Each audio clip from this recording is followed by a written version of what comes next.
Everyone, मैं Sanchita Jain Magnet Brains Hindi medium channel पर आप सभी का स्वागत करती हूँ। मैग्नेट ब्रेन्स प्रोवाइड कराता है क्लास 7 से लेकर क्लास 12 तक के सारे कोर्सेज। हम प्रोवाइड कराते हैं आपको क्वालिटी एजुकेशन, वो भी बिल्कुल फ्री। जी हाँ, तो आइए और जुड़िए मैग्नेट ब्रेन्स के साथ।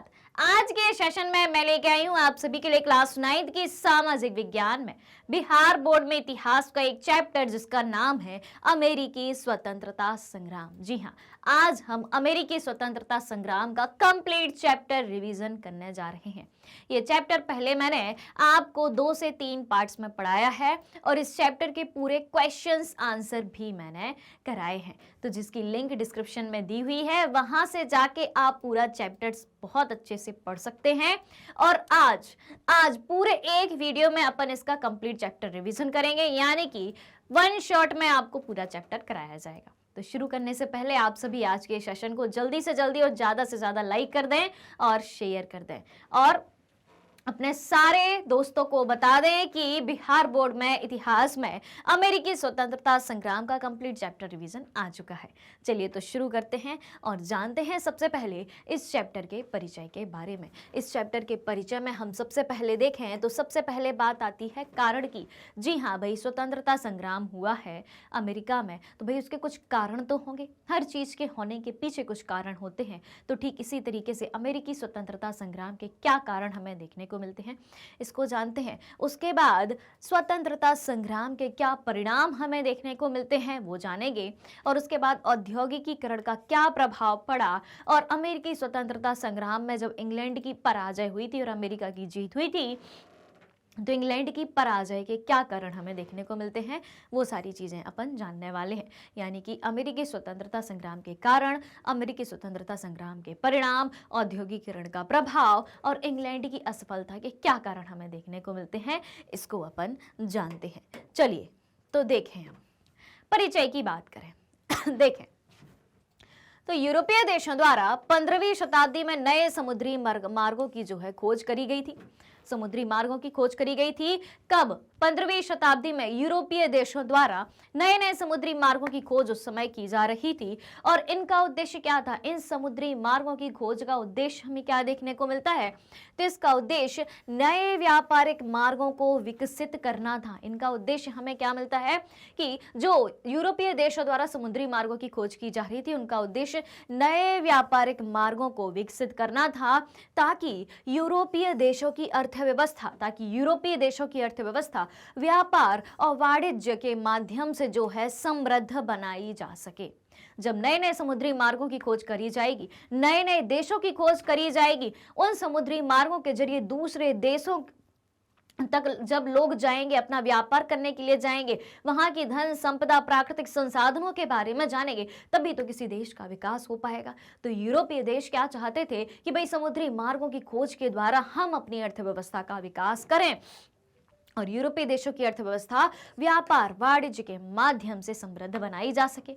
ये हो गया भाई इनके समुद्री मार्गों की खोज का उद्देश्य। ठीक है, इसके बाद देखें इसी क्रम में 1492 में, ध्यान रखिएगा ये तारीख बहुत इंपॉर्टेंट है। तो इसी क्रम में 1492 में कोलंबस ने अमेरिकी महाद्वीप की खोज करी थी।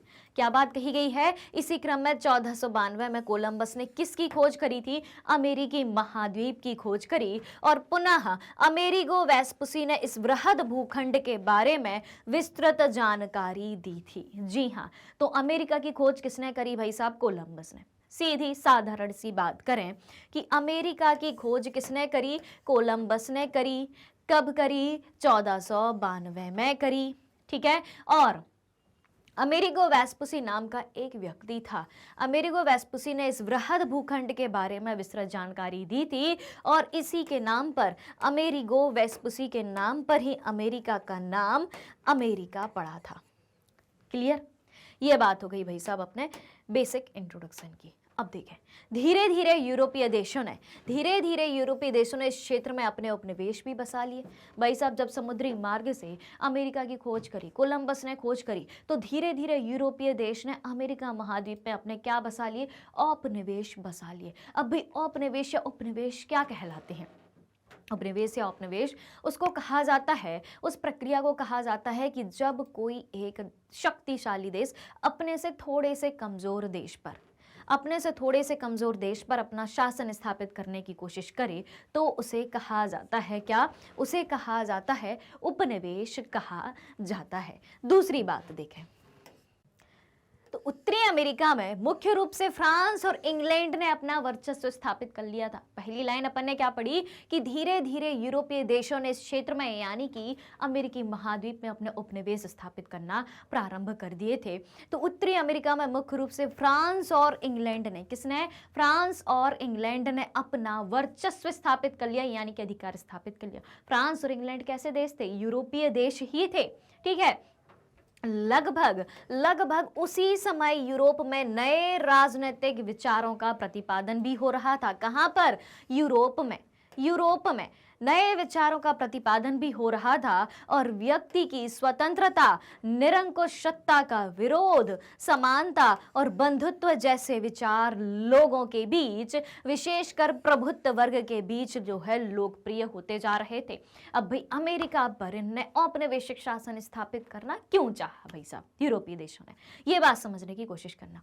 अमेरिका 1492 से पहले तक, जब तक कोलंबस ने अमेरिका की खोज नहीं की थी, तब तक अमेरिका दुनिया से एकदम कटा हुआ एक देश हुआ करता था। दुनिया से एक अलग देश हुआ करता था। ना दुनिया अमेरिका को जानती थी, ना अमेरिका को दुनिया से लेना देना था।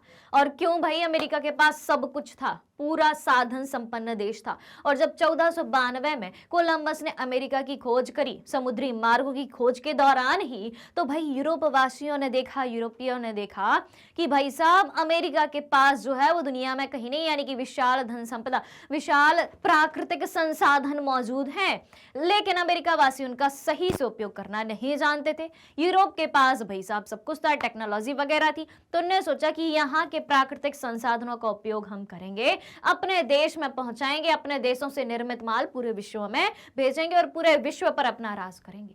ठीक है, बात आ रही है समझ में? तो इंग्लैंड ने, देखें भाई, इंग्लैंड ने अमेरिकी उपनिवेशों की भौगोलिक दूरी और वहां के निवासियों की वैचारिक भिन्नता ने धीरे धीरे एक ऐसी स्थिति उत्पन्न कर दी जहां वैचारिक स्तर पर इंग्लैंड और उसके उपनिवेश वस्तुतः दो अलग अलग स्तरों पर आ गए थे। आगे देखें उस समय की बदलती हुई आर्थिक व्यवस्था ने भी इन दोनों के बीच मतभेद को बढ़ा दिया था, यानी कि इंग्लैंड और यूरोपीय देश और अमेरिका के बीच की।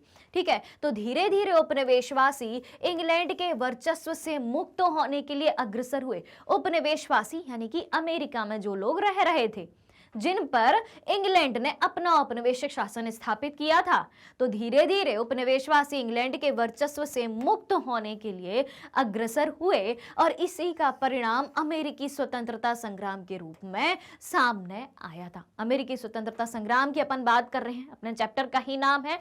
तो भाई साहब इंग्लैंड ने, यूरोपियों ने समुद्री मार्ग की खोज के जरिए 1492 में अमेरिका की खोज करी। अमेरिका के विशाल धन, वैभव, संपदा, प्राकृतिक संसाधन को देखा, वहां पर अपना औपनिवेशिक शासन स्थापित करने के बारे में सोचा और किया भी, और अमेरिकी जनता उससे परेशान हो गई। ठीक है, और इसके परिणाम स्वरूप अमेरिकी स्वतंत्रता संग्राम का आगाज होता है। चलिए अब देखें आगे। अब देखें अमेरिकी स्वतंत्रता संग्राम के क्या क्या कारण थे, इसके बारे में अब अपन समझते हैं। अमेरिकी स्वतंत्रता संग्राम के प्रमुख कारणों में से पहला कारण है उपनिवेशों में राजनीतिक स्वायत्तता का अभाव। ठीक है, उपनिवेश यानी कि जहां पर इंग्लैंड ने अपना शासन बना के रखा था, उसमें राजनीतिक स्वायत्तता का मतलब होता है भाई साहब अधिकार। स्वायत्तता का मतलब क्या होता है? अधिकार। ठीक है, तो वहां पर अमेरिका के निवासियों का अधिकार नहीं था राजनीतिक रूप से। मध्यम वर्ग का उदय होता है अमेरिका में, ये एक कारण था। भौगोलिक दूरी, जी हां, भौगोलिक दूरी कहां और कहां के बीच? अमेरिका और इंग्लैंड के बीच। लगभग अमेरिका और इंग्लैंड अटलांटिक महासागर के दो छोर के रूप में जाने जाते हैं। एक छोर पर अमेरिका स्थित है तो एक छोर पर यूरोप स्थित है। फिर देखें, धार्मिक और सामाजिक व्यवस्था में अभी कुछ मतभेद दिखाई देता है। सप्तवर्षीय युद्ध का प्रभाव भी दिखाई देता है। प्रगति विरोधी आर्थिक नीति दिखाई देती है। उसके बाद लेखकों और प्रचारकों की भूमिका भी अमेरिकी स्वतंत्रता संग्राम में दिखाई देती है। और जॉर्ज तृतीय की निरंकुश नीति दिखाई देती है। और उसके पश्चात हमें दिखाई देता है एक तात्कालिक कारण, अमेरिकी स्वतंत्रता संग्राम का तात्कालिक कारण और सबसे महत्वपूर्ण कारण दिखाई देता है बोस्टन चाय पार्टी। जी हाँ, तो ये हो गए अपने अमेरिकी स्वतंत्रता संग्राम के कारण। अब इनको हम एक एक करके डिटेल में समझते हैं। चलिए तो देखें, अमेरिकी स्वतंत्रता संग्राम विश्व इतिहास की एक महत्वपूर्ण घटना है, जिसके कारण हमें कुछ इस तरीके से देखने को मिलते हैं। पहला कारण अपन ने क्या पढ़ा था कि उपनिवेशों में राजनीतिक स्वायत्तता का अभाव। उपनिवेश का मतलब क्या बताया था मैंने, वो जगह है, अमेरिकी महाद्वीप की वो जगह है जहां पर इंग्लैंड ने अपना शासन स्थापित करके रखा था। उनमें राजनीतिक स्वायत्तता यानी कि राजनीतिक अधिकारों का अभाव था। ठीक है, देखें आप, तो अमेरिकी उपनिवेशों में अधिकांश अंग्रेज लोग थे। अमेरिकी उपनिवेशों में कौन थे? अधिकांश अंग्रेज लोग थे, जिन्होंने इंग्लैंड की संसदीय व्यवस्था एवं विधि विधान को देखा था। अतः वे अपने उपनिवेश में भी उसी तरह की प्रजातांत्रिक व्यवस्था चाहते थे। कौन क्या बात कही गई है? अमेरिकी उपनिवेशों में अधिकांश अंग्रेज लोग थे जिन्होंने इंग्लैंड की संसदीय व्यवस्था और विधि विधान को देखा था, तो वे अपने उपनिवेश में भी उसी तरीके की प्रजातांत्रिक व्यवस्था चाहते थे, जबकि ब्रिटिश शासक इसके खिलाफ थे। ठीक है, फिर देखें, उपनिवेशों के गवर्नर इंग्लैंड के राजा द्वारा मनोनीत किए जाते थे। उपनिवेशों के गवर्नर जहां पर इंग्लैंड का शासन स्थापित था अमेरिका में, तो वहां पर गवर्नर कौन होता था? इंग्लैंड के राजा के द्वारा ही मनोनीत किया जाता था, और जिन्हें विशेषाधिकार भी प्राप्त थे, और वे उपनिवेशवासियों के प्रति उत्तरदायी भी नहीं थे। ठीक है, उपनिवेशवासियों के प्रति जिम्मेदार भी नहीं थे। इंग्लैंड के राजा के द्वारा वो गवर्नर उस क्षेत्र के लिए तय किए जाते थे, मनोनीत किए जाते थे। ठीक है, नॉमिनेटेड किए जाते थे। अब देखें, फलतः संघर्ष की स्थिति बनी रही, क्योंकि राजनीतिक अधिकार वहां के लोगों को थे ही नहीं। वहां के इंग्लैंड के गवर्नर के अनुसार वहां की पूरी शासन व्यवस्था, राजनीतिक व्यवस्था चलाई जाती थी। तो फलतः यानी कि परिणाम स्वरूप क्या स्थिति बनी? संघर्ष की स्थिति वहां पर बनी रहती थी, और उपनिवेशवासियों को जो है शासन के योग्य नहीं माना जाता था। उपनिवेशवासियों को शासन के योग्य नहीं माना जाता था, जिसके कारण उनमें भारी असंतोष था। उपनिवेशवासी यानी कि जो अमेरिका के ही थे। ठीक है, इंग्लैंड का उन पर शासन था, तो वो हो गए कैसे? उपनिवेशवासी। उपनिवेशवासियों की कोई चलती नहीं थी, उनको शासन के योग्य नहीं माना जाता था, यानी कि राजनीतिक अधिकार दिए ही नहीं थे। तो क्या होगा भाई? संघर्ष तो होगा ही। उसके बाद दूसरा कारण देखें, तो दूसरा कारण है भाई साहब भौगोलिक दूरी। भौगोलिक दूरी में हमें क्या समझ में आता है, देखिएगा, तो इंग्लैंड और अमेरिका की भौगोलिक दूरी काफी अधिक थी। क्या बात कही गई है कि इंग्लैंड और अमेरिका की जो भौगोलिक दूरी है काफी अधिक देखने को मिलती है। यह दोनों क्षेत्र अटलांटिक महासागर के दो अलग अलग छोर पर स्थित थे। अटलांटिक महासागर के एक तरफ स्थित था अमेरिका, तो एक तरफ स्थित था क्या? इंग्लैंड स्थित था। भौगोलिक दूरी इनके बीच काफी ज्यादा थी। ठीक है, और चूंकि उस समय यातायात एवं संचार के साधनों का अभाव था, ट्रांसपोर्टेशन और कम्युनिकेशन के जितने भी साधन होते हैं, उस समय उन संसाधनों का अभाव था। अतः व्यावहारिक रूप से ब्रिटिश सरकार अपने उपनिवेशों पर प्रभावशाली नियंत्रण बनाए रखने में असमर्थ थी। क्यों? क्योंकि एक तरफ ये है भैया ब्रिटेन, बीच में इतना लंबा महासागर, और इधर है भैया अमेरिका। ठीक है, तो क्या होगा भैया? कैसे? यानी कि ब्रिटेन किस तरीके से अमेरिका पर शासन कर पाएगा? यातायात और संचार के साधनों का अभाव है। तो व्यावहारिक रूप से ब्रिटिश सरकार अपने उपनिवेशों पर प्रभावशाली नियंत्रण बनाए रखने में उस समय असमर्थ थी, जिसका फायदा किसने उठाया? स्वतंत्रता संग्राम के दौरान उपनिवेशवासियों को मिला, क्योंकि इनके बीच कम्युनिकेशन आसानी से हो ही नहीं पा रहा। ब्रिटेन ने जो अपने गवर्नर यहाँ का शासन चलाने के लिए रखे हैं, उन तक कम्युनिकेशन आसानी से नहीं हो पाएगा। यातायात के साधनों का अभाव, आसानी से आया और जाया भी नहीं जा सकता। ठीक है, तो इसी भौगोलिक दूरी का फायदा किसने उठाया? जो उपनिवेशवासी थे, यानी कि जो अमेरिका में रह रहे थे। ठीक है, अब देखें आगे। तीसरा कारण क्या है? धार्मिक एवं सामाजिक व्यवस्था में मतभेद। तीसरा कारण है भाई साहब धार्मिक और सामाजिक व्यवस्था में मतभेद। अब धार्मिक और सामाजिक व्यवस्था में मतभेद हमें किस तरीके से दिखाई देता है, समझिएगा इसको भी। तो अमेरिकी उपनिवेश एवं ब्रिटेन के बीच धार्मिक एवं सामाजिक स्तर पर भी मतभेद थे। क्या बात कही गई? अमेरिकी उपनिवेश एवं ब्रिटेन के बीच जो है धार्मिक और सामाजिक स्तर पर भी हमें मतभेद दिखाई देते हैं। किस तरीके से दिखाई देते हैं? जहां एक और ब्रिटिशवासी एक लिंगन मत को मानते थे, है ये ईसाई मत ही, ठीक है, नाम अलग अलग है, ठीक है, तो एक और इनके क्रियाक्रम भी अलग अलग हैं, धर्म एक है, उनके बीच बटे हुए हैं। ठीक है, तो एक और ब्रिटिशवासी एक लिंगन मत को मानते थे और चर्च के आधिपत्य में विश्वास रखते थे। ब्रिटिशवासी किसको मानते थे? एक लिंगन मत को मानते थे और चर्च के आधिपत्य में विश्वास रखते थे, यानी कि चर्च का हर जगह अधिकार रहेगा, चर्च का शासन चलाया जाएगा। तो वहीं दूसरी ओर अमेरिकी जनता किसको मानती थी? अमेरिकी जनता मानती थी प्यूरिटन मतावलंबी थी, यानी कि दोनों के मत अलग अलग थे। ठीक है, धार्मिक मत अलग अलग थे। तो धार्मिक उत्पीड़न से तबाह होकर प्रोटेस्टेंटों एवं प्यूरिटनों ने इंग्लैंड छोड़कर अमेरिका में शपथ ली थी। बात आ रही है समझ में? बात आ रही है समझ में? ब्रिटिशवासी एक लिंगन मत को मानते थे, अमेरिका वासी किसको मानते थे? प्यूरिटन को मानते थे। ठीक है, तो धार्मिक उत्पीड़न से तबाह होकर प्रोटेस्टेंटों और प्यूरिटनों ने इंग्लैंड छोड़कर अमेरिका में शपथ ली थी।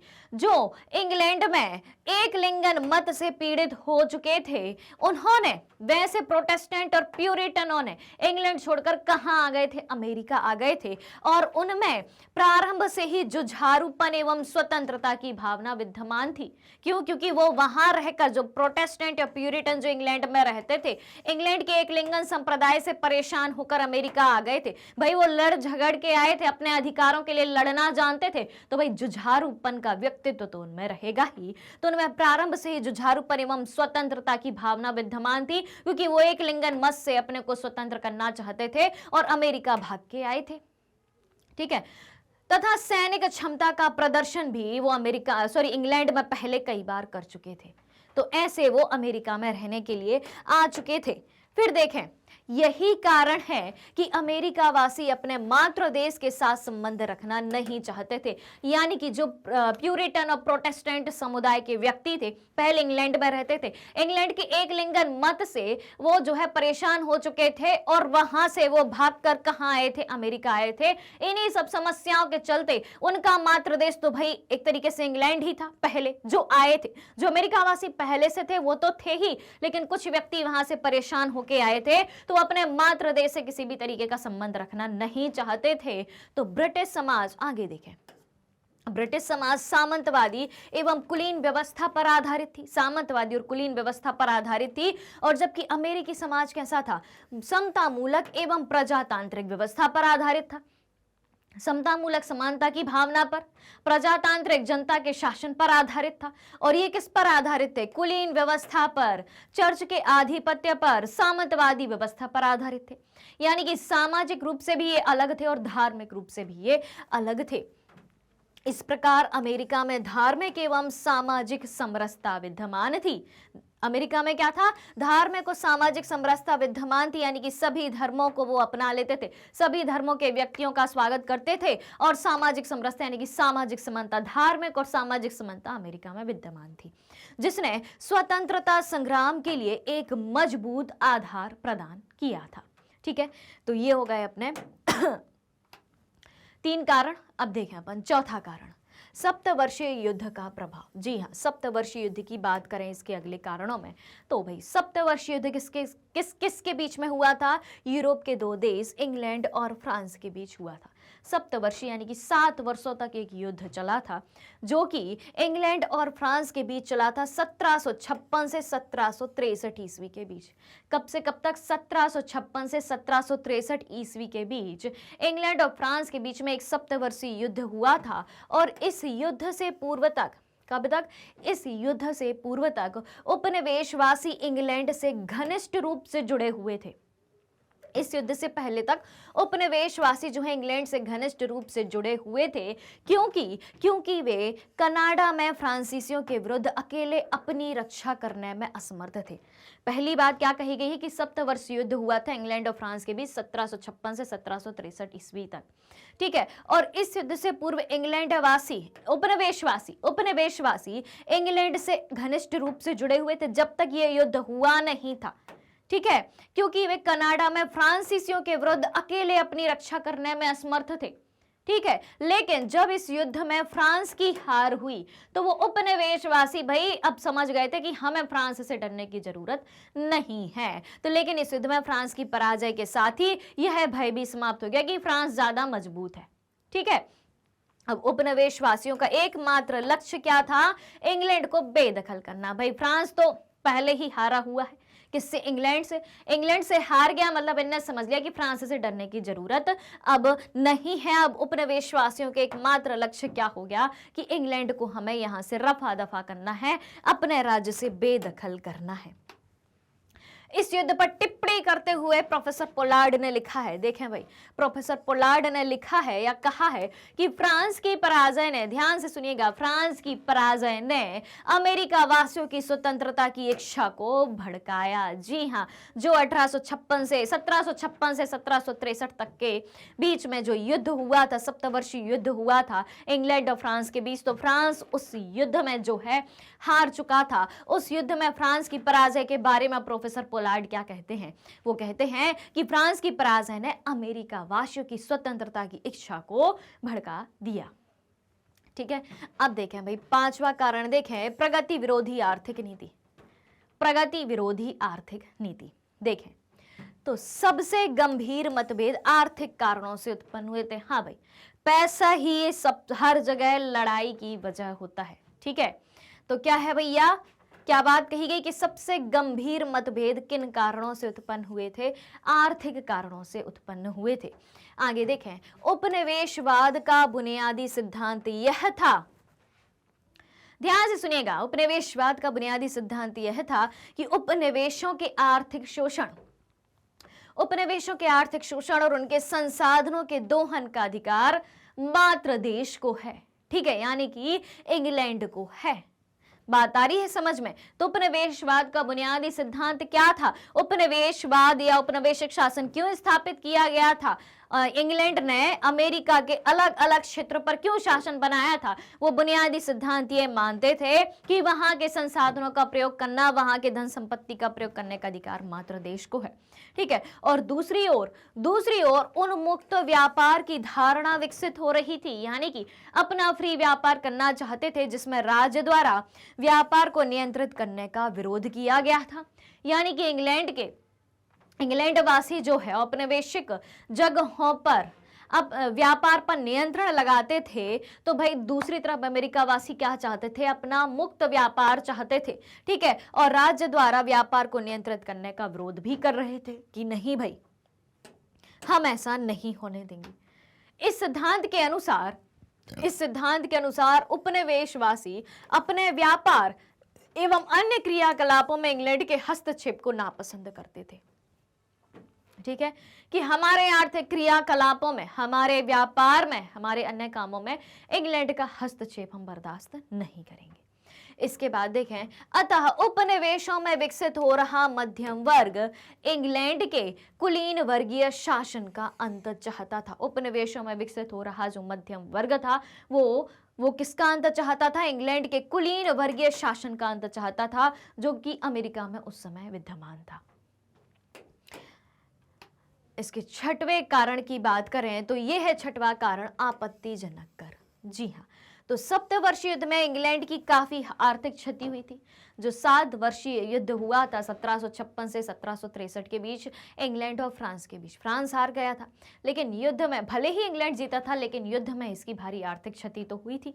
तो सप्तवर्षीय युद्ध में इंग्लैंड की काफी आर्थिक क्षति हुई और क्षतिपूर्ति हेतु तत्कालीन प्रधानमंत्री ग्रैनविले ने, किसने? उस समय जो तत्कालीन ग्रैनविले के उस समय जो प्रधानमंत्री थे मिस्टर ग्रैनविले इंग्लैंड के थे, तो ग्रैनविले ने 1765 में एक स्टाम्प एक्ट पारित किया, ठीक है, जिसके अनुसार सभी अदालती कागजों अखबारों आदि पर 20 शिलिंग का स्टाम्प लगाना अनिवार्य था और इस कानून से उपनिवेशों में व्यापक विरोध की भावना जाग उठी। ये जो कानून आया कि 20 शिलिंग का स्टाम्प लगाना हर एक अखबारी अदालती कागज और अखबारों पर अनिवार्य है, तो इस कानून से जो है उपनिवेशों में क्या हुआ, व्यापक विरोध की भावना जाग उठी और उपनिवेशवासियों ने ब्रिटेन से आने वाली सभी वस्तुओं का बहिष्कार करने का निश्चय ले लिया। कि उपनिवेशवासियों ने क्या किया कि ब्रिटेन से जितनी भी वस्तुएं आएंगी उनका हम बहिष्कार करेंगे, हमें उनकी वस्तुएं नहीं चाहिए है, यहाँ पर उनकी वस्तुओं का जो है उपयोग नहीं होगा, यहाँ पर वो वाली वस्तुएं जो है नहीं बिकेंगी। ठीक है, बात आ रही है समझ में। अब देखें 1767 ईस्वी की बात करें तो 1767 ईस्वी में ब्रिटिश संसद ने उपभोक्ता वस्तुओं पर कर लगाया। क्यों भाई? क्योंकि भाई इनकी जो फ्रांस से इनका युद्ध हुआ था, इनको आर्थिक क्षति हुई थी, तो इनने क्या किया कि अब हम हर एक वस्तु पर कर लगाएंगे और पैसा वसूल करेंगे। ठीक है, तो 1767 ईस्वी में ब्रिटिश संसद ने उपभोक्ता वस्तुओं पर कर लगाया और ये वस्तुएं कौन कौन सी थी? ये वस्तुएं थी कागज, शीशा, चाय एवं रोगन। ठीक है, इन पर कर लगाने की बात करी तो उपनिवेशवासियों ने इन करों का व्यापक विरोध किया। उपनिवेशवासियों ने इन करों का व्यापक विरोध किया। जो अमेरिका में व्यक्ति रहते थे जिन पर औपनिवेशिक शासन थोपा गया था, उनने इन करों का व्यापक विरोध किया तथा सैमुअल एडम्स ने, किसने? सैमुअल एडम्स ने प्रतिनिधित्व नहीं तो कर नहीं का नारा दिया था। भाई साहब ये बात याद रखनी है, प्रतिनिधित्व नहीं तो कर नहीं, ये नारा किसने दिया था? सैमुअल एडम्स ने दिया था कि हमें अगर अपने अधिकार नहीं मिलते हैं, हमें अपने राजनीतिक प्रभुत्व नहीं मिलते हैं, तो हम अपना टैक्स नहीं देंगे, हम जो है कर नहीं देंगे। तो सैमुअल एडम्स ने उस समय क्या नारा दिया? प्रतिनिधित्व नहीं तो कर नहीं। उसके बाद देखें ब्रिटिश सरकार की कार्रवाइयों का विरोध करने के लिए, ब्रिटिश सरकार की जो कार्रवाइयां उस समय चल रही थी, तो ब्रिटिश सरकार की कार्रवाइयों का विरोध करने के लिए उपनिवेशवासियों ने स्वाधीनता के पुत्र, ध्यान से सुनिएगा, स्वाधीनता के पुत्र और स्वाधीनता की पुत्रियां आदि संस्थाएं स्थापित करी थी। ब्रिटिश सरकार की कार्रवाइयों का विरोध करने के लिए अमेरिकियों ने क्या किया भाई? स्वाधीनता के पुत्र और स्वाधीनता की पुत्री नामक संस्थाओं की स्थापना करी थी। 7वें कारण की ओर बढ़ते हैं। अमेरिकी स्वतंत्रता संग्राम के 7वें कारण को देखें तो है लेखकों एवं प्रचारकों की भूमिका। लेखकों एवं प्रचारकों की भूमिका जानते हैं इस बारे में। स्वतंत्रता की भावना जगाने में लेखकों एवं प्रचारकों की अहम भूमिका हमें दिखाई देती है। किसकी? स्वतंत्रता की भावना को जगाने में लेखकों की भूमिका और प्रचारकों की भूमिका भी होती है। देखें तो 1776 में, भाई साहब बहुत इंपॉर्टेंट पॉइंट आया है अब अपने सामने, 1776 में टॉमस पेन, व्यक्ति का नाम है क्या? विचारक का, लेखक का नाम है क्या? Thomas Paine. तो 1776 में टॉमस पेन की लघु पत्रिका कॉमन सेंस प्रकाशित करी गई थी। क्या बात कही गई है? 1776 में टॉमस पेन की लघु पत्रिका कॉमन सेंस प्रकाशित हुई। इसमें अत्यंत प्रभावशाली एवं उत्तेजक शैली में स्वतंत्रता की आवश्यकता पर बल दिया गया था। क्या बात कही गई है? इसमें अत्यंत प्रभावशाली एवं उत्तेजक शैली में स्वतंत्रता की आवश्यकता पर बल दिया था। किसमें? जो कॉमन सेंस नाम की पत्रिका टॉमस पेन द्वारा लिखी गई थी। ठीक है, इसके बाद देखें उसने राजतंत्र पर भी करारा प्रहार किया इनकी पत्रिका ने। और टॉमस जेफरसन ने, अब देखें टॉमस जेफरसन नाम के एक व्यक्ति होते हैं, तो टॉमस जेफरसन ने उपनिवेशवासियों के विद्रोह करने के अधिकार का समर्थन किया। यहाँ भी जो उपनिवेशवासी विद्रोह कर रहे हैं बिल्कुल सही कर रहे हैं, और उनकी बढ़ती हुई स्वतंत्रता की इच्छा को जो है प्रोत्साहित भी किया। उसके बाद देखें भाई 8वां कारण, जॉर्ज तृतीय की निरंकुश नीति। जॉर्ज तृतीय की निरंकुश नीति, क्या अपन को इसमें जानने को मिलता है? भाई जॉर्ज तृतीय कौन था? तो भाई जॉर्ज तृतीय था इंग्लैंड का शासक। जॉर्ज तृतीय कौन था? इंग्लैंड का शासक था। तो इंग्लैंड के शासक जॉर्ज तृतीय ने सत्ता संभालते ही अमेरिकी उपनिवेश के प्रति निरंकुश नीति अपनाई। क्या बात कही गई है? इंग्लैंड के शासक जॉर्ज तृतीय ने सत्ता संभालते ही अमेरिकी उपनिवेश के प्रति निरंकुश नीति अपनाई और उसकी यह नीति इंग्लैंड में भी अलोकप्रिय थी, यानी कि इंग्लैंड के लोग भी उसकी इस नीति को जो है पसंद नहीं कर रहे थे, क्योंकि वो सिर्फ अपना शासन चाहता था और किसी की चलने नहीं दे रहा था, किसी कानून पर विश्वास नहीं रखता था, किसी नियम पर विश्वास नहीं रखता था, उसके मन में जो आया वही करना है। तो उससे भाई इंग्लैंड की जनता भी परेशान थी और अमेरिका पर भी वो अपनी नीति चलाना चाहता था। ठीक है, तो वो क्या चाहता था, किसमें विश्वास करता था? निरंकुश शासक जॉर्ज तृतीय तो वह व्यक्तिगत शासन के सिद्धांत में विश्वास रखता था। किसमें? व्यक्तिगत शासन के सिद्धांत में विश्वास रखता था, जबकि इंग्लैंड में मंत्रिमंडल की शक्तियां जो है उस समय बढ़ने लगी थी। इंग्लैंड का शासक हुआ करता था उस समय जॉर्ज तृतीय, निरंकुश नीति में विश्वास रखता था, व्यक्तिगत शासन में विश्वास रखता था, लेकिन उस समय इंग्लैंड में मंत्रिमंडल की शक्तियां जो हैं बढ़ने लगी थी। फिर देखें, जॉर्ज तृतीय के अनुत्तरदायी रवैये ने उपनिवेशों के साथ उत्पन्न हुए संकट के शांतिपूर्ण समाधान की संभावनाओं को वस्तुतः ध्वस्त कर दिया, जो स्वतंत्रता संग्राम हेतु उत्तरदायी कारण के रूप में हमें सामने देखने को मिलते हैं। तो ये हो गया भैया जॉर्ज तृतीय की निरंकुश नीति का 8वां कारण।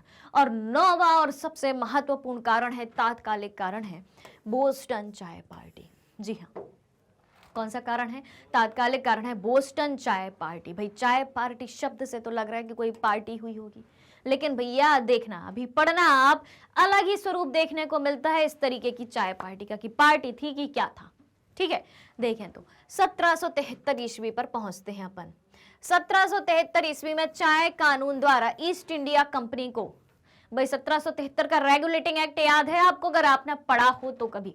ठीक है, तो 1773 ईस्वी में चाय कानून द्वारा ईस्ट इंडिया कंपनी को भारत से सीधे अमेरिका चाय भेजने का एक अधिकार प्रदान किया गया।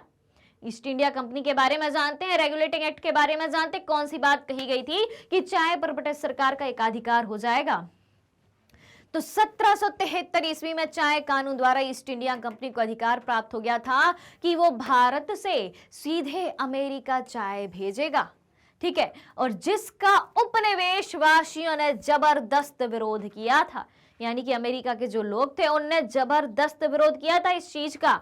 और जब चाय से लदा हुआ जहाज अमेरिका के बोस्टन बंदरगाह, टाइटल क्या है भाई? बोस्टन चाय पार्टी। बोस्टन क्या है? अमेरिका का एक बंदरगाह है। तो जब चाय से लदा हुआ जहाज अमेरिका के बोस्टन बंदरगाह पर पहुंचा तो वहां के कुछ नागरिक आदिवासियों, जैसे कि रेड इंडियन, वहां के आदिवासी हैं, तो वहां के कुछ नागरिक आदिवासियों रेड इंडियन जैसे कपड़े पहने, वहां के कुछ नागरिकों ने आदिवासियों जैसे कि रेड इंडियन के जैसे कपड़े पहने और उस जहाज पर पहुंच गए और उन्होंने क्या किया? चाय की जितनी भी पेटी आई थी उन सबको जो है समुद्र में फेंक दिया। ठीक है, तो इस घटना को कहा जाता है भाई साहब बोस्टन चाय पार्टी।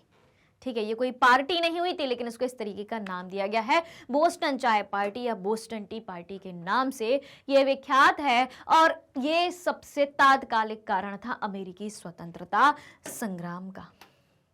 अतः ब्रिटिश सरकार ने क्या किया? फिर ब्रिटिश सरकार ने बोस्टन बंदरगाह पर व्यापारिक प्रतिबंध लगा दिए। ब्रिटिश सरकार ने कहा कि अब इस बंदरगाह पर किसी भी तरीके का व्यापार नहीं किया जाएगा और इस प्रकार अमेरिकी उपनिवेश को विद्रोह की आग में और धकेल दिया। ठीक है, और 5 सितंबर 1774 ईस्वी को, कब? 5 सितंबर 1774 ईस्वी को 13 उपनिवेशों के प्रतिनिधियों का, कितने? 13 उपनिवेशों के प्रतिनिधियों का फिलाडेल्फिया शहर में एक महादेशीय सम्मेलन आयोजित किया गया, जिसमें ब्रिटिश कानूनों का विरोध तथा व्यापार के बहिष्कार का निर्णय लिया गया। फिर देखें आगे, 18 अप्रैल 1775 को, ठीक है, 18 अप्रैल 1775 को ब्रिटिश सेना तथा उपनिवेशवासियों के बीच लेक्सिंगटन में, ठीक है, कहां पर? लेक्सिंगटन में प्रथम संघर्ष हुआ। कब? 18 अप्रैल 1775 को ब्रिटिश सेना और उपनिवेशवासियों के बीच प्रथम संघर्ष कब देखने को मिलता है? 18 अप्रैल 1775 को। कहां? लेक्सिंगटन में हमें देखने को मिलता है। इसके पश्चात देखें तो 4 जुलाई 1776 ईस्वी में फिलाडेल्फिया में दूसरा महादेशीय सम्मेलन भी आयोजित हुआ। इसमें टॉमस जेफरसन द्वारा तैयार किया गया स्वतंत्रता का घोषणा पत्र, तो स्वतंत्रता का घोषणा पत्र किसने तैयार किया था? टॉमस जेफरसन ने तैयार किया था। ठीक है, तो इसमें टॉमस जेफरसन द्वारा तैयार किया गया स्वतंत्रता का घोषणा पत्र जारी किया गया तथा जॉर्ज वॉशिंगटन को ध्यान रखना अमेरिकी उपनिवेश का सेनापति नियुक्त किया गया था। किसे बनाया गया था? जॉर्ज वॉशिंगटन को उस समय अमेरिकी उपनिवेश का सेनापति नियुक्त किया गया था। अगली बात देखें, इस प्रकार अमेरिकी स्वतंत्रता संग्राम पूरी तरीके से आरंभ हो गया, जो 3 फरवरी 1783 को, कब? 3 फरवरी 1783 को पेरिस की संधि द्वारा समाप्त हुआ था तथा 1787 में संविधान का निर्माण हुआ। कहां के संविधान का? अमेरिका के संविधान का। और कब तक चला था भैया? कब तक चला था? 1789 तक जो है 1789 में लागू हुआ था। ठीक है, संविधान का निर्माण कब होता है अमेरिका में? 1787 में। और लागू कब होता है? 1789 में। और जो कि सेनापति थे, पहले अमेरिकी उपनिवेश के जो सेनापति थे जॉर्ज वॉशिंगटन, उनको जो है प्रथम राष्ट्रपति बनाया गया था अमेरिका का। तो जॉर्ज वॉशिंगटन को अमेरिका का प्रथम राष्ट्रपति बनाया गया था। इस तरीके से कारण और युद्ध की अपनी बात हो चुकी है। अब हम बात करेंगे अमेरिकी स्वतंत्रता संग्राम के परिणामों के बारे में कि अमेरिकी स्वतंत्रता संग्राम के हमें क्या परिणाम देखने को मिलते हैं। चलिए जानते हैं। तो अमेरिकी स्वतंत्रता संग्राम को विश्व इतिहास में एक विभाजन रेखा के रूप में देखा जाता है। अमेरिकी स्वतंत्रता संग्राम को विश्व इतिहास में एक विभाजन के रूप में देखा जाता है। इसके तात्कालिक एवं दीर्घकालिक परिणाम दोनों ही निर्णायक थे। देखें भाई साहब क्या क्या परिणाम थे। पहला परिणाम है ब्रिटेन का एक कीमती उपनिवेश हाथ से निकल गया था। ठीक है, तथा अटलांटिक महासागर के पार, एक तरफ ब्रिटेन था, एक तरफ अमेरिका था, अटलांटिक महासागर के तरफ। तो ब्रिटेन का एक कीमती उपनिवेश हाथ से निकल गया था तथा अटलांटिक महासागर के पार संयुक्त राज्य अमेरिका के रूप में एक शक्तिशाली राष्ट्र का उदय हुआ, जिसने पूरे विश्व को जो है उस समय प्रभावित किया। उसके बाद देखें तो अमेरिकी स्वतंत्रता संग्राम एक तरह से वाणिज्यवादी प्रतिबंधों के विरुद्ध एक विद्रोह था। क्या बात कही गई है? अमेरिकी स्वतंत्रता संग्राम जो है एक तरह से वाणिज्यवादी प्रतिबंधों के विरुद्ध एक विद्रोह के रूप में हमें दिखाई देता है। अतः इसने एडम स्मिथ के लेजिस्फेयर का सिद्धांत किसने दिया था? एडम स्मिथ ने दिया था। और इसको क्या कहा जाता है? लेजिस्फेयर के सिद्धांत को मुक्त व्यापार का सिद्धांत। अमेरिका क्या चाहता था कि इंग्लैंड का हम पर आर्थिक रूप से अधिकार हट जाए, हम अपना मुक्त व्यापार कर पाए। तो मुक्त व्यापार की अवधारणा किसने दी थी? याद रखना ये बात, मुक्त व्यापार की अवधारणा दी थी एडम स्मिथ ने, जिसे लेजिस्फेयर का सिद्धांत कहा जाता है। तो इसने एडम स्मिथ की लेजिस्फेयर यानी कि मुक्त व्यापार के सिद्धांत को जो है मजबूत किया। अब देखें आगे, ब्रिटेन की हार का दोष किसे जाता है? ब्रिटेन की हार का दोष जॉर्ज तृतीय तथा उसके मंत्रियों के मत्थे मढ़ा गया था। ब्रिटेन की हार का दोष किसे दिया? जॉर्ज तृतीय, जो कि निरंकुश शासक हुआ करता था, और उसके मंत्रिमंडल में जो भी व्यक्ति शामिल थे। उसके परिणाम स्वरूप हमें क्या देखने को मिलता है? फलतः देखें भाई साहब, तानाशाह बनने का जॉर्ज तृतीय का सपना चूर हो गया। ठीक है, लॉर्ड नॉर्थ का मंत्रिमंडल बर्खास्त तथा अधिक उदार मंत्रिमंडल नियुक्त किए गए। इंग्लैंड में जल्द ही कई सुधार लागू हुए, जैसे कि पहला सुधार कौन सा लागू होता है? आयरलैंड में। जैसे कि आयरलैंड की संसद को लगभग स्वतंत्र स्थान प्राप्त हुआ। ठीक है, 1782 ईस्वी में कैथोलिक आयरिश लोगों को मताधिकार मिला। 1793 ईस्वी में आयरिश संसद वेस्टमिनिस्टर संसद से भी जुड़ गई। ठीक है, कब? 1800 ईस्वी में। इस प्रकार सीमित राजतंत्र और राजनीतिक स्वतंत्रता का जो है वर्चस्व उस समय बढ़ गया। सीमित राजतंत्र और राजनीतिक स्वतंत्रता, ये दो नई चीजें सामने आती हैं। उसके बाद देखें चौथा परिणाम क्या निकलता है। अमेरिकी स्वतंत्रता संग्राम ने फ्रांस को भी प्रभावित किया। अमेरिकी स्वतंत्रता संग्राम ने किसको प्रभावित किया? फ्रांस को। फ्रांस पहले सप्तवर्षीय युद्ध में इंग्लैंड से हार गया था।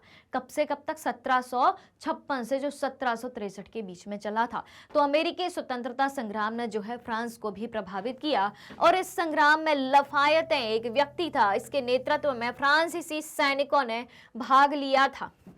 अतः जब वे स्वदेश लौटे तो निरंकुश राजतंत्र के प्रति जनता को जागरूक करने का प्रयास किया और दूसरी ओर फ्रांसीसी अर्थव्यवस्था भी इससे बुरी तरीके से प्रभावित हुई।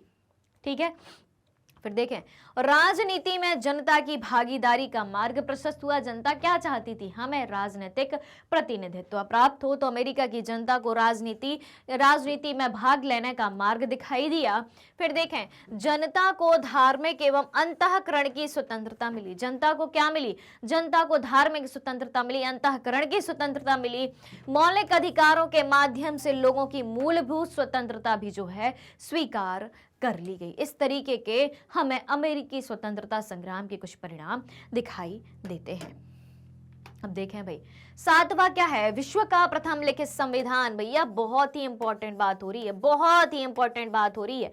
विश्व का प्रथम लिखित संविधान अमेरिका में 1789 ईस्वी में लागू किया गया। कब? विश्व का प्रथम लिखित संविधान अमेरिका में 1789 ईस्वी में लागू किया गया, जिसमें महिलाओं को संपत्ति का अधिकार मिला तथा उत्तराधिकार कानून को न्याय संगत बनाया गया। विश्व का प्रथम लिखित संविधान कहां लागू किया गया था भाई साहब? अमेरिका में लागू किया गया था। तो विश्व का प्रथम लिखित संविधान अमेरिका में 1789 में लागू किया गया, जिसमें महिलाओं को संपत्ति का अधिकार मिला और उत्तराधिकार कानून को भी न्याय संगत बनाया गया था। उसके बाद 8वां परिणाम देखें कि अमेरिका गणतंत्र बना। अमेरिका गणतंत्र बना तथा वहां से मॉन्टेस्क्यू के शक्ति पृथक्करण सिद्धांत को भी मान्यता मिली। तो शक्ति पृथक्करण सिद्धांत किसने दिया था? शक्ति पृथक्करण सिद्धांत मॉन्टेस्क्यू ने दिया था। ठीक है, 9वां परिणाम क्या देखने को मिलता है कि वयस्क मताधिकार लागू नहीं हुआ तथा स्त्रियों को भी मताधिकार से वंचित रखा गया और मताधिकार का आधार संपत्ति को बनाया गया, जो कि उचित नहीं था। ठीक है, महिलाओं को संपत्ति का अधिकार दिया गया था, लेकिन महिलाओं को मताधिकार का अधिकार नहीं था। वयस्क मताधिकार लागू नहीं हुआ था और जिसमें स्त्रियों को भी मताधिकार से वंचित रखा गया और मताधिकार का आधार संपत्ति को बनाया गया था। यानी कि जिन व्यक्तियों के पास ज्यादा संपत्ति है उनको मताधिकार दिया जाएगा। ठीक है, जिनके पास नहीं है उनको नहीं दिया जाएगा और महिलाओं को भी अधिकार नहीं है। यानी कि वयस्क मताधिकार नहीं है कि 18 साल के हर व्यक्ति को मताधिकार हो। 10वां परिणाम देखें, इस प्रकार संयुक्त राज्य अमेरिका का गठन एक नए राज्य के रूप में हुआ और जिसमें पहली बार लिखित संविधान, शक्ति के पृथक्करण का सिद्धांत, धर्मनिरपेक्षता का सिद्धांत, यानी कि धार्मिक रूप से हर व्यक्ति स्वतंत्र है, धार्मिक रूप से किसी के साथ भेदभाव नहीं किया जाएगा, और व्यक्तिगत स्वतंत्रता का सिद्धांत राजनीतिक व्यवस्था के मूल आधार जो है माने गए। और इन सिद्धांतों का प्रसार यूरोप में भी हुआ और फ्रांस की राज्य क्रांति ने 1789 में इन्हीं सिद्धांतों को मार्गदर्शक सिद्धांतों के रूप में समस्त विश्व के लिए स्थापित कर दिया। इस तरीके से हमें अमेरिकी स्वतंत्रता संग्राम के कुछ सकारात्मक परिणाम नजर आते हैं। तो वहीं दूसरी तरफ मताधिकार सभी को नहीं दिया गया, सिर्फ संपत्तिवान पुरुषों को ही दिया गया। ये एक नेगेटिव चीज भी हमें दिखती है वहां पे, बाकी के सकारात्मक परिणाम हमें नजर में आते हैं। अब देखें भाई, औद्योगिकीकरण के प्रभाव के बारे में जानें। ध्यान से सुनिएगा, औद्योगिकीकरण का प्रभाव। तो पहली बात क्या कही गई है कि अमेरिकी स्वतंत्रता संग्राम के समय से ही पश्चिमी यूरोप की औद्योगिक क्रांति नवनिर्मित अमेरिकी समाज में प्रवेश कर रही थी। अमेरिकी स्वतंत्रता संग्राम के समय से ही, जब अमेरिकी स्वतंत्रता संग्राम शुरू हुआ था, तो अमेरिकी स्वतंत्रता संग्राम के समय से ही पश्चिमी यूरोप की औद्योगिक क्रांति, भाई औद्योगिक क्रांति सबसे पहले कहां शुरू हुई थी भाई साहब? यूरोप में चालू हुई थी, पश्चिमी यूरोप में। तो अमेरिकी स्वतंत्रता संग्राम के समय से ही पश्चिमी यूरोप की औद्योगिक क्रांति नवनिर्मित अमेरिकी समाज में जो है प्रवेश कर रही थी। अतः इससे आर्थिक प्रगति की अपार संभावनाओं का जो है उदय हुआ। आर्थिक प्रगति की अपार संभावनाओं का उदय हुआ। अब देखें, अब यहाँ एक नई कार्य संस्कृति विकसित हुई। कहां पर? इंग्लैंड में। ठीक है, अब यहां पर एक नई कार्य संस्कृति, औद्योगिकरण के प्रभाव की बात कर रहे हैं। तो अमेरिकी स्वतंत्रता संग्राम के समय से पश्चिमी यूरोप की औद्योगिक क्रांति नवनिर्मित अमेरिकी समाज में प्रवेश कर रही थी और अमेरिका में नई कार्य संस्कृति विकसित हुई तथा अनेक उद्योग धंधों कल कारखानों का निर्माण हुआ। भाई एक तरफ अपन बात करें तो इंग्लैंड ने यहाँ पर औपनिवेशिक शासन स्थापित किया था, लेकिन अमेरिकावासी वहां की औद्योगिक क्रांति से परिचित हो गए थे कि हमें अपने प्राकृतिक संसाधनों का किस तरीके से उपयोग करना चाहिए, किस तरीके से कारखानों का निर्माण करना है, फैक्ट्री का निर्माण करना है, उद्योग धंधों को लगाना है। अमेरिका को ये चीज प्राप्त होती है वहां से। तो अब यहाँ नई कार्य संस्कृति विकसित होती हुई दिखाई देती है। कहां पर? अमेरिका में। तथा अनेक उद्योग धंधे अमेरिका में चल रही है। ये सब बात है भाई साहब, ये बात याद रखनी है आपको। तो यहाँ एक नई कार्य संस्कृति विकसित हुई तथा अनेक उद्योग धंधों एवं कल कारखानों का निर्माण हुआ, जिसके लिए कच्चा माल भाई अमेरिका के पास पहले से मजबूत था, संसाधनों की कोई कमी थी ही नहीं। ठीक है, तो औद्योगिकीकरण के फलस्वरूप कृषि को भी प्रोत्साहन मिला। जी हाँ भाई, औद्योगिकीकरण होगा तो कृषि को तो प्रोत्साहन मिलेगा। क्यों भाई? क्योंकि उद्योग किस पर आधारित हैं? अर्थव्यवस्था के प्राथमिक क्षेत्र पर। अर्थव्यवस्था का प्राथमिक क्षेत्र क्या है? कृषि क्षेत्र। क्योंकि उद्योगों को कच्चा माल कहाँ से प्राप्त होता है? कृषि से। तो औद्योगिकीकरण के फलस्वरूप कृषि को भी जो है प्रोत्साहन मिला। अतः आर्थिक क्षेत्र में अभूतपूर्व उन्नति हासिल हुई। आर्थिक क्षेत्र में अभूतपूर्व उन्नति हासिल हुई, जिसका परिणाम क्या देखने को मिलता है? जिसका परिणाम एक सशक्त एवं विकसित देश के रूप में संयुक्त राज्य अमेरिका का उदय था। क्लियर हो गई बात? ये सारी चीजें जो है औद्योगिकीकरण का प्रभाव हमें अमेरिका पर कुछ इस तरीके से दिखाई देता है। अब हम जानेंगे भाई साहब, इंग्लैंड जो हार गया था अमेरिकी स्वतंत्रता संग्राम में, तो इंग्लैंड की असफलता के कारण क्या थे? भाई इंग्लैंड क्यों हारा था? इंग्लैंड की असफलता के क्या कारण थे? भाई इंग्लैंड तो शक्तिशाली था, दूसरे देशों पर अपना औपनिवेशिक शासन स्थापित कर रहा था, तब भी इंग्लैंड क्यों हारा? देखें भाई, यद्यपि इंग्लैंड काफी शक्तिशाली था एवं विश्व में उसके कई उपनिवेश भी थे। इंग्लैंड शक्तिशाली था, कोई डाउट की बात नहीं है, कोई शक की बात नहीं है। विश्व के कई देशों में औपनिवेशिक शासन स्थापित करके रखे हैं भाई साहब ने। ठीक है, परंतु उसे अमेरिकी स्वतंत्रता संग्राम में हार का मुंह क्यों देखना पड़ा? भाई साहब पता करते हैं क्यों हार हुई थी। तो इंग्लैंड की असफलता के कारण कुछ निम्नलिखित थे। पहला कारण देखें, अमेरिकी उपनिवेश अटलांटिक महासागर के पार 3000 मील की दूरी पर स्थित थे। पहला कारण क्या था? अमेरिका और इंग्लैंड के बीच भौगोलिक दूरी, बीच में अटलांटिक महासागर का होना, 3000 किलोमीटर की दूरी पर स्थित थे। अतः वहां समय से सेना एवं रसद पहुंचने में कठिनाई होती थी। कहां से? इंग्लैंड से अमेरिका तक। ठीक है, और दूसरी ओर अमेरिका की भौगोलिक स्थिति से अंग्रेजी सेना परिचित भी नहीं थी। ठीक है, अब जहां की भौगोलिक स्थिति से आप परिचित नहीं हैं, वहां पर शासन करना चाहते हैं, युद्ध करना चाहते हैं, उस देश को जीतना चाहते हैं, तो कैसे पॉसिबल होगा? भाई वहां के कण-कण के बारे में पता होना चाहिए। दूसरी बात करें तो अमेरिका की शक्ति को नजरअंदाज किया गया था। किसने? इंग्लैंड ने सोचा कि अमेरिका कुछ नहीं जानता, इसकी शक्ति को इसने क्या किया? इग्नोर किया।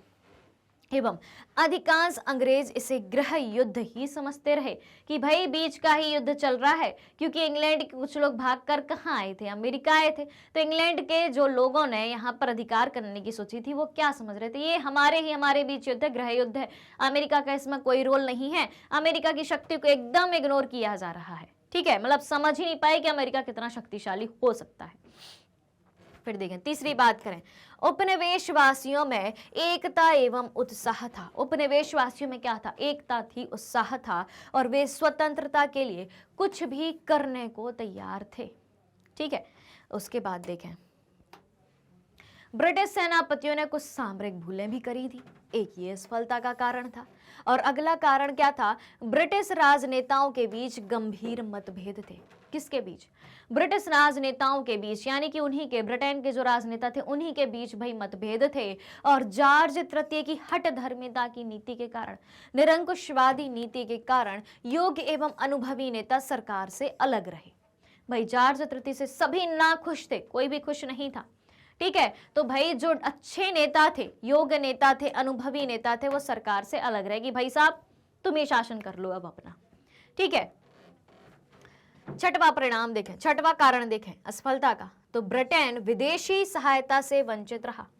ब्रिटेन को विदेशों की सहायता नहीं मिल रही थी, जबकि अमेरिकी उपनिवेशों को विदेशी सहायता प्राप्त हो रही थी। ठीक है, विशेषकर फ्रांस ने उपनिवेशवासियों को जन धन से काफी मदद पहुंचाई थी। भाई फ्रांस ने किसकी मदद करी? अमेरिका की मदद करी। क्यों करी? क्योंकि इंग्लैंड से ये हारा था, इंग्लैंड का इसके साथ युद्ध हुआ था। अब इंग्लैंड का युद्ध चल रहा है अमेरिका से, यानी कि दुश्मन का दुश्मन दोस्त होता है। ठीक है, बात आई समझ में? अमेरिका का दुश्मन कौन? इंग्लैंड। फ्रांस का दुश्मन कौन? इंग्लैंड। तो अमेरिका और फ्रांस क्या हो गए? दोस्त हो गए। ठीक है, तो अब अमेरिका की हेल्प कौन कर रहा है? फ्रांस। और ब्रिटेन की हेल्प कौन कर रहा है? कोई नहीं। ठीक है, फिर देखें अगला कारण देखें, अमेरिका को जॉर्ज वॉशिंगटन जैसा सुयोग्य नेता मिल गया। अमेरिका को क्या मिल गया?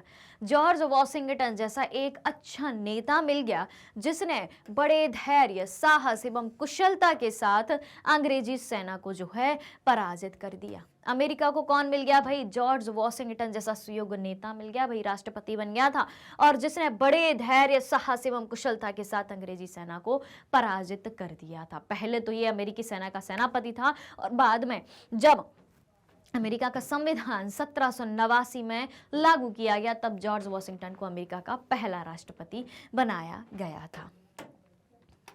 तो भाई साहब ये थे अपने कुछ कारण अमेरिकी स्वतंत्रता संग्राम में इंग्लैंड की पराजय के। तो अपन ने ओवरऑल पूरे अमेरिकी स्वतंत्रता संग्राम को जाना, अमेरिकी स्वतंत्रता संग्राम के कारणों को जाना।